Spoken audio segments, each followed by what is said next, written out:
પ્રાયોજક છે cancer healer centre, a new beginning. આણંદના ખંભાતમાં દેશી દારૂનો ધમધમતો અડ્ડો, સંવેદનશીલ વિસ્તાર અકબરપુરનો વિડીયો સામે આવ્યો છે. જાગનાથ મહાદેવ મંદિર સામે જ વેચાઈ રહ્યો હતો દેશી દારૂ. ખુલ્લેઆમ ચાલતા દારૂના અડ્ડાને જોતા પોલીસની કામગીરી પર ઉઠ્યા સવાલ. અમદાવાદ એરપોર્ટ પર આવેલી ફ્લાઇટમાં બોમ્બની ધમકી. જેદ્દાથી આવેલી ઇન્ડિગોની ફ્લાઇટમાં બોમ્બ હોવાની ધમકી. એરપોર્ટ સુરક્ષા કર્મીઓને ફ્લાઇટમાંથી મળ્યો પત્ર. સુરક્ષા એજન્સીઓએ ફ્લાઇટમાં ચકાસણી હાથ ધરી. ફ્લાઇટમાં શંકાસ્પદ કશું જ ન મળ્યું. પોલીસ અને ફાયર વિભાગની એરપોર્ટ પર બેઠક મળી.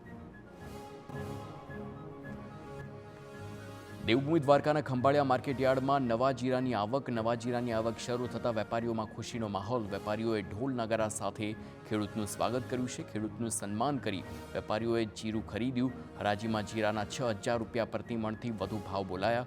જીરાનો સારો ભાવ મળતા ખેડૂતોમાં ખુશી. રાજકોટના જસદણમાં CCI સેન્ટર પર ખેડૂતો પાસે રૂપિયા પડાવતા હોવાનો આરોપ. ટેકાના ભાવે મગફળી વેચવા ગયેલ ખેડૂતને કડવો અનુભવ થયો છે. CCI સેન્ટર પર મજૂરે ખેડૂત પાસે રૂપિયા લીધા હોવાનો દાવો છે. જાગૃત નાગરિકે વિડીયો બનાવતા મજૂરે રૂપિયા પરત આપ્યા.